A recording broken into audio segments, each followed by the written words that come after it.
ವಿದ್ಯಾಯ ಗುಣರಾಶಿ ವಿದ್ಯಾಯ ಶುದ್ಧ ವಿದ್ಯಾಯ ವತ್ಸಾಯ ಚ ನಮೋ ನಮಃ. ಭಗವದ್ಗೀತೆಯಲ್ಲಿ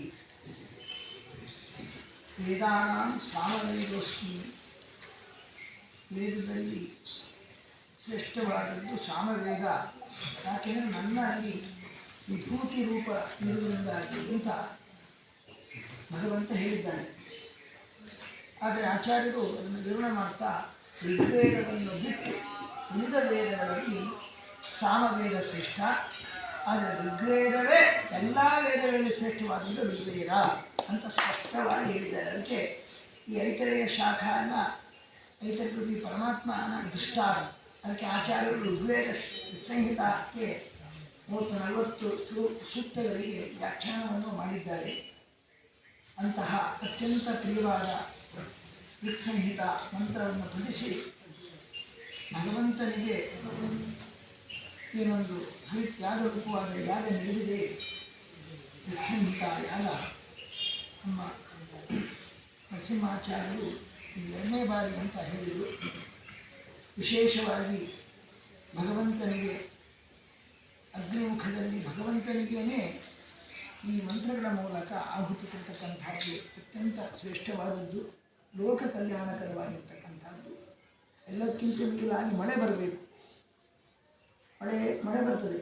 ಯಜ್ಞ ಭಗವತಿ ಪರ್ಜನ್ಯ ಭಗವದ್ಗೀತೆಯಲ್ಲಿ ಪರಮಾತ್ಮ ಹೇಳಿದ್ದಾನೆ, ಯಜ್ಞದಿಂದ ಮಳೆ ಬರ್ತದೆ ಅಂತ. ಆದರೆ ನಮಗೆ ಜ್ಞಾನದ ಮಳೆ ಮುಖ್ಯ, ಅದು ಬರಬೇಕು.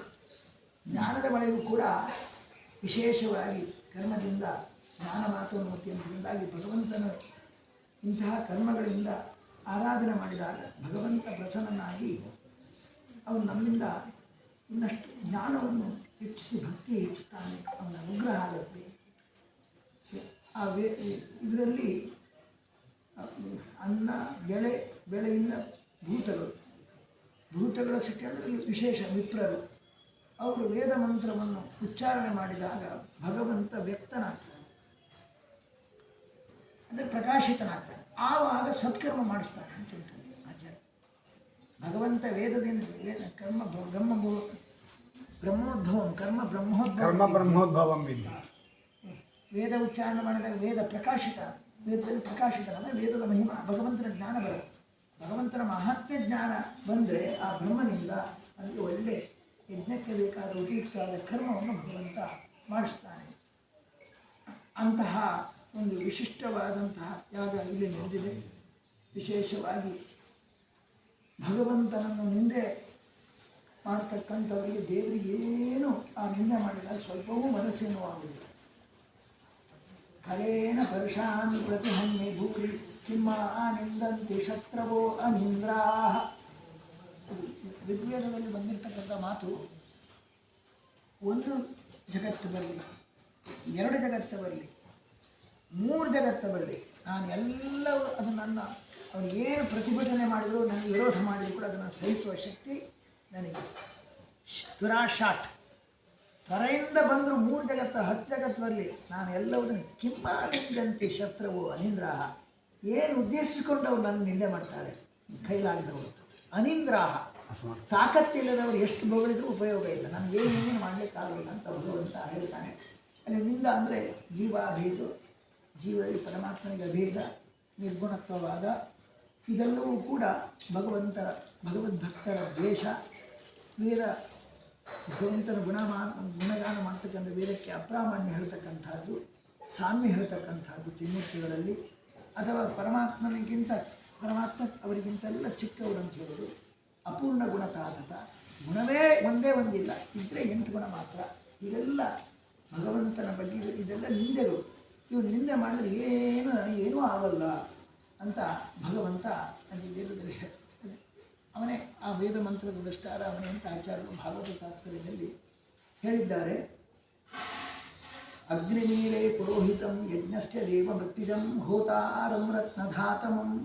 ಇದಕ್ಕೆ ಸ್ಥೂಲವಾಗಿ ಭಗವಂತ ಎಲ್ಲ ನೋಡಿ, ಯಜ್ಞಕ್ಕೆ ಸಂಬಂಧಪಟ್ಟದ್ದು ಏನೇನಿದೆ ಅದೆಲ್ಲ ಭಗವದಧೀನ. ಭಗವಂತ ಮತ್ತೆ ಎತ್ಕೊಳ್ತಾನೆ ಅಗ್ನಿ ಮೇಲೆ ಅಂತ. ಅಗ್ನಿ ವಾಗೀಂದ್ರಕ್ಕೆ ಅಭಿಮಾನಿ. ವಾಗೀಂದ್ರಿಕ ಅಭಿಮಾನಿಯಾದಂತಹ ಅಗ್ನಿಯನ್ನು ಮೇಲ್ನೋಟಕ್ಕರ್ಥ ಅವನ ವಾಕ್ಶಕ್ತಿ ಕೊಟ್ಟರೆ ಮಾತ್ರ ನಾವು ವೇದದಿಂದ ಭಗವಂತನ ಏನು ಮಾಡಿ ಆರಾಧನೆ ಮಾಡಿ ಸ್ತೋತ್ರ ಮಾಡಲಿಕ್ಕಾಗುತ್ತೆ. ಮುಖ್ಯವಾಗಿ ಭಗವಂತನನ್ನು ಅಗ್ನಿ, ಮುಖ್ಯವಾಗಿ ನಾರಾಯಣ ಅಗ್ನಿ, ಅವನೇ ಮುಖ್ಯ ಅಗ್ನಿ ಶಬ್ದದ ಮುಖ್ಯ ಅರ್ಥ. ಅದ ನಂತರ ಪ್ರಾಣದೇವರು, ಪ್ರಾಣ ಅಗ್ನಯ. ಯಾಕೆಂದರೆ ಅಗಂ ಸ್ವತಃ ಚಲನ ಇಲ್ಲದಂತಹ ಪ್ರಪಂಚಕ್ಕೆ ನಯತಿ, ತತ್ತದ್ ವ್ಯಾಪಾರದಲ್ಲಿ ತೊಡಗಿಸ್ತಾನೆ. ಆದ್ದರಿಂದಾಗಿ ಭಗವಂತ ಅಗ್ನಿ ಅಥವಾ ಅಂಗ ಅನ್ಯ ದೇವತಾ ಅಂತ ರಮಾ ಬ್ರಹ್ಮಾದಿ ದೇವತೆಗಳು ಅಂಗದ ಭಗವಂತರು ಪರಿವಾರಗಳು ಅವರನ್ನು ನಯತಿ ತತ್ತದ್ ವ್ಯಾಪಾರದಲ್ಲಿ ತೊಡಗಿಸ್ತಾನೆ. ಆದ್ದರಿಂದಾಗಿ ಆ ಭಗವಂತನನ್ನು ಅಗ್ರಗಣ್ಯತ್ವಾದ ಅಗ್ನಿ ತುಂಬ ಅರ್ಥ ಹೇಳಿದ್ದಾರೆ. ಅಗ್ರಗಣ್ಯನಾದ್ರಿಂದಾಗಿ ಭಗವಂತ ಅಗ್ನಿ. ಅಗಂ ನಯತೀತಿ ಅಗ್ನಿ ಅಲ್ವಾ? ಅಗಂ ನಯತೀತಿ ಅಗ್ನಿ ಅಂದರೆ ಅಗ ಅಂದರೆ ಏನು? ಮಂದರ ಪರ್ವತ. ಆ ಮಂದರ ಪರ್ವತವನ್ನು ಒಳ್ಳೆ ಅಮೃತ ಪ್ರಾಪ್ತಿಗೋಸ್ಕರ ಆ ಮಂದರ ಪರ್ವತನ ಕಿತ್ತು ಅದನ್ನು ಕಡಗೋಲು ಮಾಡ್ಕೊಂಡ್ಬಿಟ್ಟು ರುದ್ರ ಮಥನ ಮಾಡುವಾಗ ಅದು ಕಿತ್ತಲಿಕ್ಕಾಗೋದಿಲ್ಲ. ರುದ್ರದೇವರ ವರ ಇದೆ ಅದಕ್ಕೆ. ಯಾರು ಕೇಳುವಾಗ ಅದು ಬಂಗಾರದ ಶಿಖರ. ಅದಕ್ಕೆ ರುದ್ರದೇವರನ್ನು ಕುರಿತು ತಪಸ್ ಮಾಡಿ ನನ್ನನ್ನು ಯಾರು ಕಿತ್ಕೊಂಡು ಹೋಗಬಾರ್ದು ಅಂತ ಮರ ಬರ್ತಾರೆ. ಆಚಾರ್ಯ ತಾತ್ಪರ್ಯದಲ್ಲಿ ಹೇಳ್ತಾರೆ ಕೊನೆಗೆ ಅದಕ್ಕೆ ಪರಮಾತ್ಮನೇ ಅದನ್ನು ಕಿತ್ತು ಗರುಡನ ಮೇಲೆ ಕಿತ್ತು ಗರುಡನಿಗೆ ಅದನ್ನು ಮಾಡಲಿಕ್ಕಾಗುತ್ತೆ. ಸಮಾನ ಕಕ್ಷೆಯಲ್ಲಿ ಅಲ್ಲಿ ತಂದು ನಿಲ್ಲಿಸಿ ಮಂದರ ಪರ್ವತವನ್ನು ಸಮುದ್ರ ಮಥನಕ್ಕೋಸ್ಕರ ಕಡಗೋಲನ್ನು ಗರುಡನ ಮೇಲೆ ಅದು ಕಿತ್ತು ತಾನು ತಂದು ಗರುಡನ ನಿಂತ್ಕೊಂಡು ಅಲ್ಲಿ ಬಂದು ಮಥನ ಮಾಡಿ ಮನೆಗೆ ಅದು ಕಡಗೋಲು ಮುಳುಗಿದಾಗಲೂ ಕೂಡ ಭಗವಂತ ಮತ್ತೆ ಅದನ್ನು ಹೊತ್ತಾರೆ. ಹೀಗೆ ಕರುಣಾಮಯನಾದ ಭಗವಂತ ಆಗ ಕಡಗೋಲಾಗಿರ್ತಕ್ಕಂಥ ಮಂದರ ಪರ್ವತವನ್ನು ಎತ್ತಿ ತಂದು ಅಮೃತ ಸಮುದ್ರ ಮಥನಕ್ಕೆ ಅನುವು ಮಾಡಿಕೊಟ್ಟು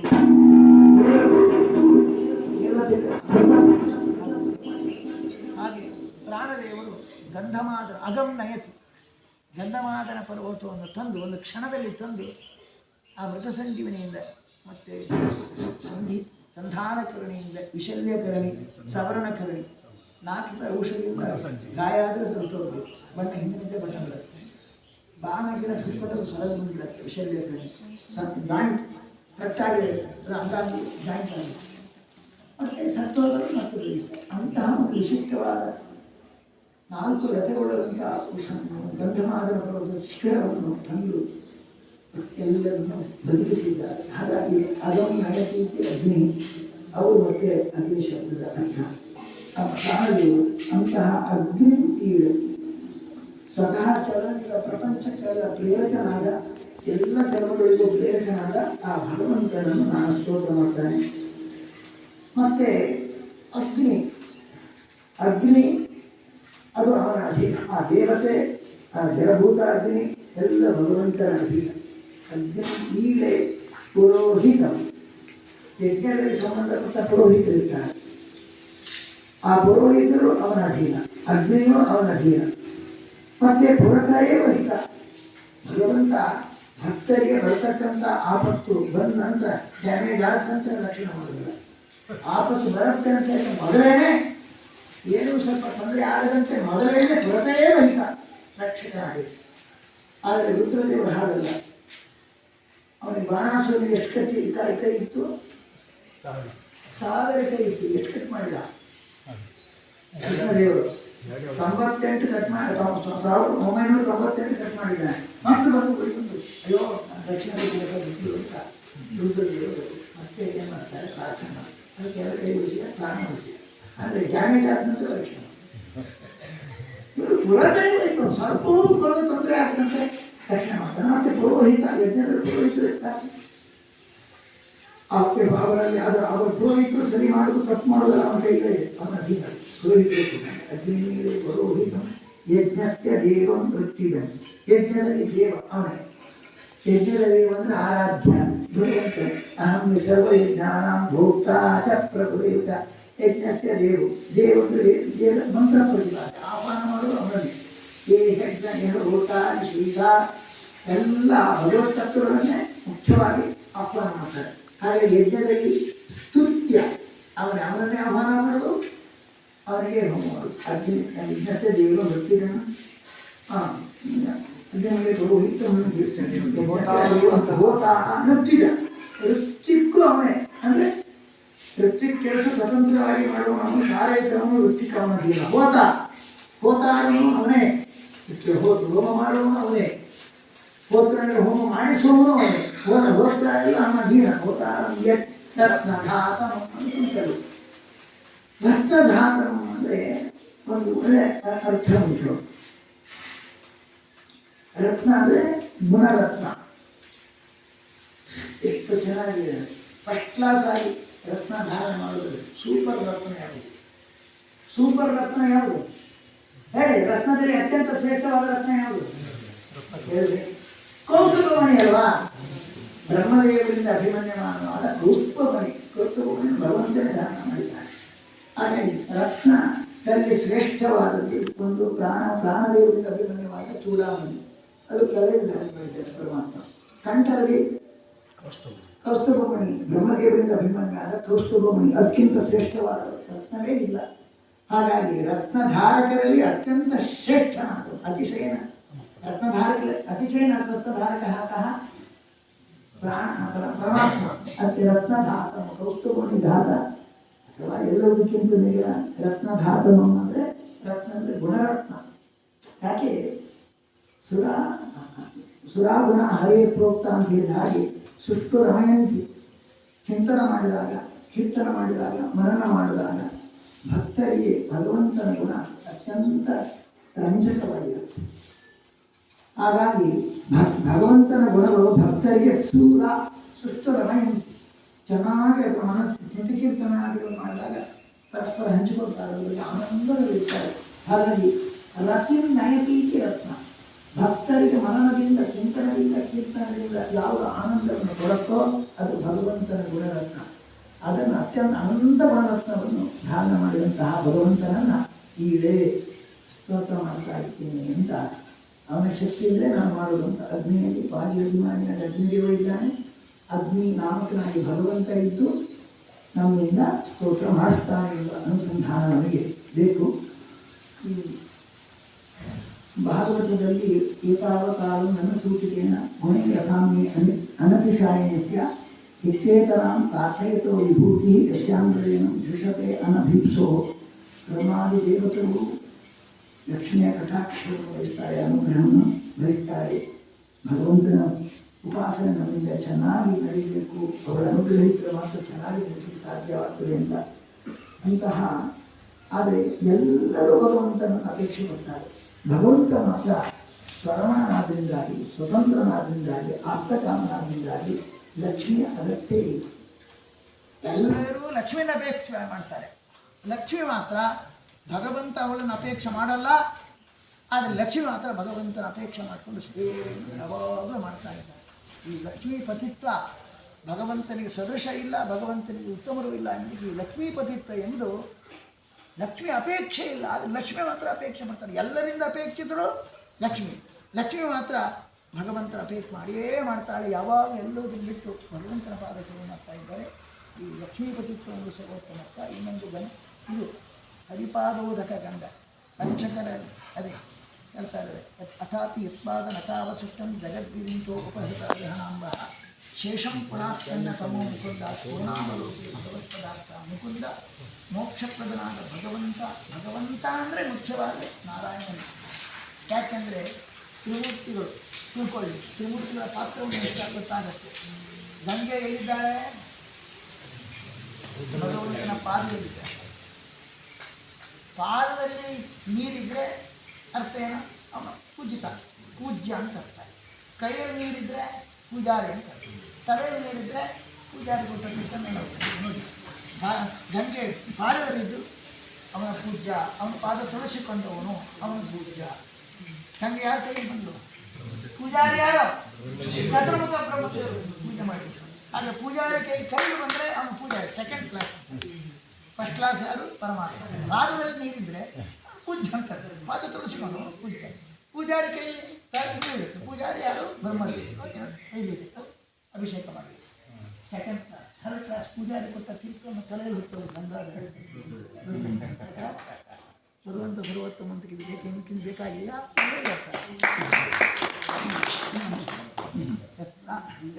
ಯತ್ರಾನುರಕ್ತಾ ಸಹಸೈವ ಧೀರಾ ವ್ಯಪೋಷ್ಯ ದೇಹಾದಿಷು ಸಂಘಮೂಢಂ ವೃಜಂತ್ಯ ತತ್ಪಾರಮಹಂಸ ತತ್ಯಂ ಯಸ್ಮಿನ್ನ ಹಿಂಸೋ ಉಪರಮಶ್ಚ ಧರ್ಮ. ಇದೊಂದು ಯುಕ್ತಿ ನೋಡಿ. ದೇಹಾದಿಗಳಲ್ಲಿ ನಾನು ನನ್ನದು ಎಂಬ ಅಭಿಮಾನ ಇದ್ದೇ ಇರುತ್ತೆ, ಆಸಕ್ತಿ, ದೇಹಾಭಿಮಾನ, ದೇಹಾನುಬಂಧಿ ಕಲತ್ರಾದಿಗಳ ಅಭಿಮಾನ ಇರುತ್ತೆ. ಬಹಳ ಕಷ್ಟ, ಅದು ಬೇರೂರಿರುತ್ತೆ. ಆದರೆ ಧೀರರು ಎತ್ರ ಭಗವಂತನ ಹುಚ್ಚು ಹಿಡಿದ್ರೆ, ಅವನ ಮೇಲೆ ಪ್ರೀತಿ ಹಿಡಿದು ಬಿಟ್ಟರೆ ಇದೆಲ್ಲ ನೀರಸವಾಗಿ ಬಿಡ್ತದೆ. ದೇಹಾಭಿಮಾನ ದೇಹಾನುಬಂಧಿಗಳಲ್ಲೆಲ್ಲ ಆಸಕ್ತಿಯನ್ನು ಕಳ್ಕೊಂಡ್ಬಿಡ್ತಾರೆ. ಕಳ್ಕೊಂಡು ವಿರಕ್ತರಾಗಿ ಪರಮಹಂಸ ತತ್ವ ಪರಮಹಂಸ ಆಶ್ರಮ ಧರ್ಮದಿಂದ ಪ್ರಾಪ್ಯವಾದದ್ದು ಆ ಪರಮಾತ್ಮನನ್ನು ಹೊಂದುತ್ತಾರೆ.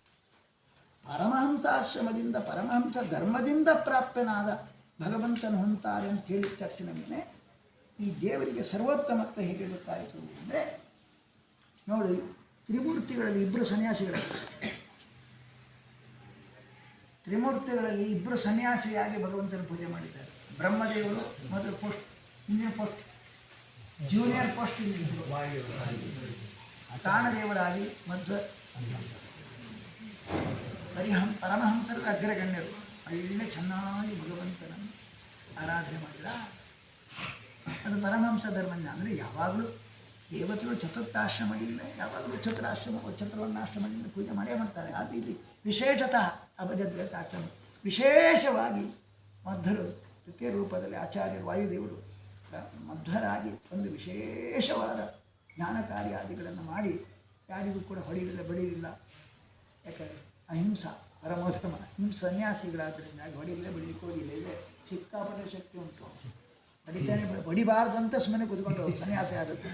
ಈ ಬಡಿಯೋ ಕೆಲಸ ನನ್ನ ತಾಯಿ ಮಾಡ್ತಾಳೆ, ದುರ್ಗಾದೇವಿ ಮಾಡ್ತಾಳೆ, ನಾನು ಬಡಿಲಿಕ್ಕೆ ಹೋಗಲ್ಲ. ಬಡಿಲಿಕ್ಕೆ ತಾಕತ್ತಿದ್ದಾಗ ಬಡಿಲಿದ್ರೆ ತಪ್ಪಾಗುತ್ತೆ. ಅದಕ್ಕೆ ಸನ್ಯಾಸಾಶ್ರಮ ತಗೊಂಡ್ಬಿಟ್ಟೆ, ಅವಾಯ್ಡ್ ಆಗಿ ಅಂತ ಹಾಗೆ ಮಾಡಿದಂತ. ಹಾಗಾಗಿ ಅಲ್ಲಿ ನೋಡಿ, ತ್ರಿಮೂರ್ತಿಗಳಲ್ಲಿ ಬ್ರಹ್ಮದೇವರು ತಾನು ಪ್ರಾಣನಾಗಿರುವಾಗ ಮಧ್ಯರಾಗಿ ಬಂದು ಪರಮಹಂಸಗಳನ್ನು ಭಗವಂತನ ಪೂಜೆ ಮಾಡಿದರು.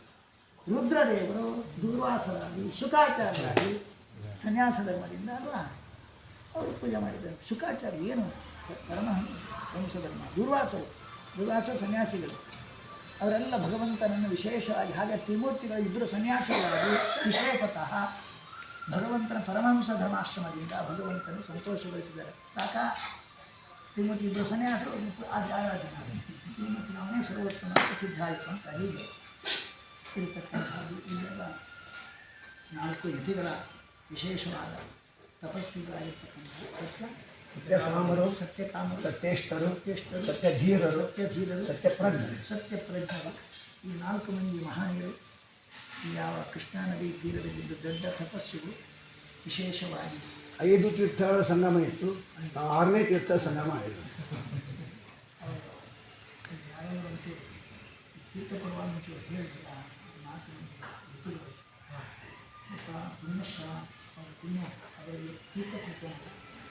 ಅವರಿಗೆ 4 ಮಾತು ಹೇಳ್ತಾ ಹೋಗಿ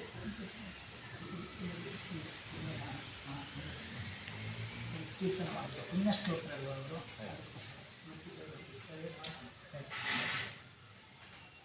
ಅಂತಹ ವಿಶೇಷ ಸನ್ನಿಧಾನ ಇರುವಂಥದ್ದು ಯಾರು? ಅವರು ಸತ್ಯಕಾಮರು ಅವರೆಲ್ಲ ಕೊಟ್ಟದ ಸತ್ಯಧೀರರು. ಇಲ್ಲ ಭೂಮಿ ಕೊಟ್ಟರು ಸತ್ಯಧೀರರು ಇಲ್ಲೇ ಇದ್ದಾರೆ. ಈ ಕಡೆ ಸತ್ಯಧೀರರು ಸಿಕ್ಕಾಪಟ್ಟೆ ಫಲ ಇದನ್ನೆಲ್ಲ ಪಾಪಕ್ಕೆ ಸಾಮಾನ್ಯವಾಗಿ ಬಡವರಿಗೆ ದಾನ ಮಾಡಿದ್ದಾರೆ. ಸರ್ಕಾರ ಮಾಡಿದಂಥ ಕೆಲಸ ಮೊದಲೇ ಮಾಡಿದ್ದಾರೆ. ಸತ್ಯಧೀರರು, ಅವರಿಗೆ ಧೀರ ಬೇಕು, ಧೈರ್ಯ ಬೇಕು. ಇಷ್ಟನ್ನೆಲ್ಲ ಕೊಡಬೇಕಾದ್ರೆ, ತ್ಯಾಗ ಮಾಡಬೇಕಾದ್ರೆ ಮನಸ್ಸಿನಲ್ಲಿ ಲೋಭ ಇದ್ರೆ ಆಗೋದಿಲ್ಲ. ತುಂಬ ಸಂತೋಷ ಆಗಿದೆ ಕೇಳಿ. ಯಾಕಂದರೆ ಎಲ್ಲ ಗೌರ್ಮೆಂಟ್ ನಂತರ ಮಾಡ್ತಾರೆ. ಎಷ್ಟೋ ವರ್ಷ ಹಿಂದೆ ಎಷ್ಟು ಇದು ಕಾಲ ಎಷ್ಟು ಸತ್ಯಧ್ಯಾನ ತಂದೆ ಸ್ವಾಮಿ, ಸತ್ಯಧ್ಯಾನ ತೀರ್ಥರ ತಂದೆ 150 ವರ್ಷ 150 ವರ್ಷ ನೋಡಿ. ಅದನ್ನು ನಾವು ಹೇಳಬೇಕು ನೀವು ಗೌರ್ಮೆಂಟಿಗೆ. ನೀವು ಮಾಡೋದಕ್ಕಿಂತ ಮೊದಲು ನಾವು ಮಾಡಿದ್ದೀವಿ, ಹೇಳೋರಿಗೆ ಇದು ಸರ್ಕಾರವು ಮಾಡ್ತಿದ್ದ ಕೆಲಸ ಮೊದಲು ಅಡ್ವಾನ್ಸ್ ಮಾಡಿಬಿಟ್ಟಿದ್ದಾರೆ. ಅದು ನಮ್ಮದು ಹೆಮ್ಮೆ. ಅಂದರೆ ಬ್ರಾಹ್ಮಣರು ಒಯ್ತಾರೆ ಇಕ್ಕರು ಅಂತ ಹೇಳೋದು ತಪ್ಪು ಅಂತ. ಒಯ್ತಾರಂತೆ ಇಕ್ಕರು ಅಂತ, ಒಯ್ತಾರೆ ಇಕ್ಕರು ವೈದಿಕರು ಹಾಗಲ್ಲ, ಕೊಟ್ಟಿದ್ದಾರೆ. ಅಂತಹ ಸನ್ನಿಧಾನದಲ್ಲಿ ನರಸಿಂಹಾಚಾರ್ಯ ಅವರಿಗೆ 75 ವರ್ಷ. ಆ 75 ವರ್ಷದಲ್ಲಿ ಇಂತಹ ಒಂದು ಒಳ್ಳೆಯ ಕಾರ್ಯ ಯಾವಾಗಲೂ ಈ ಪಾಠ ಹೇಳೋದು ಜ್ಞಾನಕಾರಿ ಅಂತ ನಿರಂತರವಾಗಿ ಶ್ರದ್ಧೆಯಿಂದ ಮಾಡಿದ್ದಾರೆ ನಮ್ಮ ಗುರುಗಳು.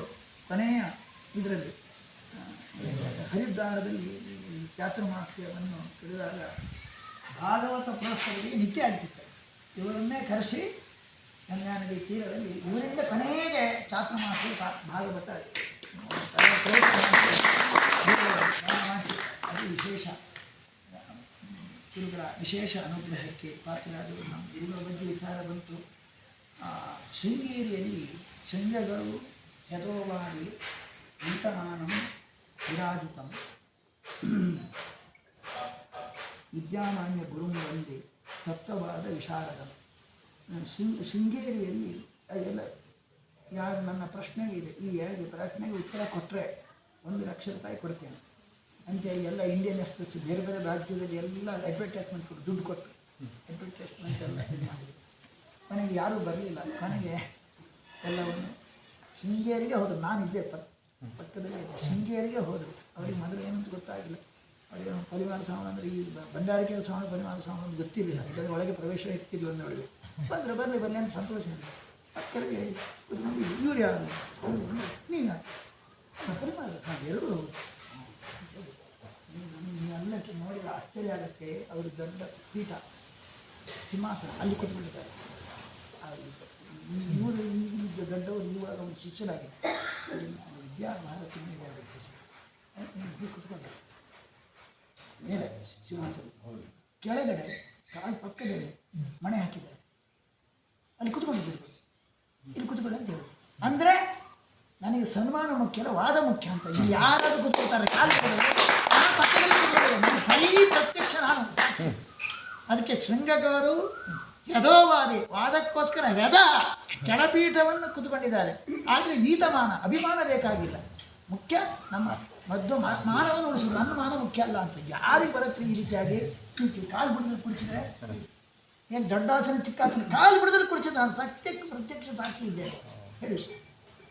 ಅದೋವಾದೇ ವಿರಾಜಿದೆ ವೀತಮಾನ ಏನು ಅಭಿಮಾನ ಇಲ್ಲಪ್ಪ ಕೂತ್ಕೊಂಡ್ಬಿಟ್ಟು ಆವಾಗ ತತ್ವವಾದ ವಿಚಾರ ಏನು ಹೇಳಿದ್ರು. ಇದೆಲ್ಲ ಪ್ರಶ್ನೆ ಕೇಳಿದ್ರು. ಈ ಪ್ರಶ್ನೆಗಳಿಗೆಲ್ಲ ಆಗ್ರಹ ದುರದ್ದರ ಏನೋ ಹೇಳಲಿಕ್ಕೆ ವಾದವಾದ ಏನು ಉಪಯೋಗ. ಆಗ್ರಹ ದುರದ್ದರ ಏನೇನು ಹೇಳ್ತಾ ಕೂತ್ಕೊಂಡ್ರು. ಅಲ್ಲ ಶಂಕರಾಚಾರ್ಯ ವಾದೇ ಜಾಯತೆ ತತ್ವಬೋಧ ವಾದವಾದ ಮಾಡ್ತಾ ತತ್ವಬೋಧ ಉಂಟಾಗುತ್ತೆ ಅಂತೆಲ್ಲ ಹೇಳಿದ್ದಾರಲ್ಲ. ಹೌದು ನೋಡಿ, ಎಲ್ಲ ಪ್ರಶ್ನೆಗಳಲ್ಲಿ ಕಾಲಡಿ ರಾಮಚಂದ್ರ ಶಾಸ್ತ್ರಿ ಬರ್ತಿದ್ದಾರೆ.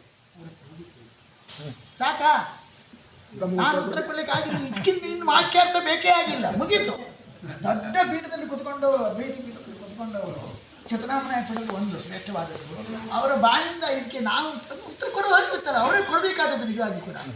ಸಾಕ ಇದಕ್ಕಿಂತ ಅವರು ಹೇಳ್ತಾರೆ ಅಂತ ಹೇಳಿ ಜಾಡ್ಸ್ಕೊಂಡ್ಬಿಟ್ಟು ಸಾಕು ನಮಗೆ ಅಷ್ಟೇ ಬೇಕಿತ್ತು. ಉತ್ತರ ಕೊಡಲಿಕ್ಕೆ ಬರೋದಿಲ್ಲ, ಆಯಿತು. ಉತ್ತರ ಕೊಡಲಿಕ್ಕೆ ಎದುರುತ್ತಾರೆ ಅಂತ ಅರ್ಥ ಆಯ್ತು, ಸಾಕು ನಮಗೆ. ಹಾಗೆ ನಮ್ಮ ಗುರುಗಳು ಅಭಿಮಾನವನ್ನು ಬಿಟ್ಟು ಯಾವುದು ನನಗೆ ಮುಖ್ಯ ಅಲ್ಲ, ನನಗೆ ಸನ್ಮಾನ ಮುಖ್ಯ ಅಲ್ಲ, ನನಗೆ ಮಧ್ಯಮತದ ಮಾನ ಉಳಿದು ಮುಖ್ಯ ಅಂತ ವಿಶಿಷ್ಟವಾದ ರೀತಿಯಲ್ಲಿ ತ್ಯಾಗ ಮಾಡಿದ ಮಹಾನುಭಾವರು. ಅಂತ ಗುರುಗಳ ವಿಶೇಷ ಅನುಗ್ರಹಕ್ಕೆ ಪಾತ್ರರಾದ್ದರಿಂದ ಭಕ್ತರನ್ನು ಸೇರಿಸಿ ಈ ಕ್ಷೇತ್ರದಲ್ಲಿ ಕೃಷ್ಣಾ ನದಿ ತೀರ ಮಹತ್ತರ ಸನ್ನಿಧಾನದಲ್ಲಿ ಇಂತಹ ಒಂದು ಕಾರ್ಯವನ್ನು ಮಾಡಿದ್ದು ದೇವರು. ಮಧ್ಯಾಂತರದ ವೇದವ್ಯಾಸ ನಿನ್ನ ರಾಮಚಂದ್ರ ವಿಶೇಷವಾಗಿ ನೀತನಾಗಿ ಆಚಾರ್ಯರನ್ನು ವಿಶೇಷವಾಗಿ ಸುಪರಿವಾರ ನಿಂತು ಎಲ್ಲ ಶಿಷ್ಯರು ಭಕ್ತರಿಗೂ ದೇವರು ಅನುಗ್ರಹಿಸಲು ನಮ್ಮ ಮಾತು ಕೃಷ್ಣಾಂತ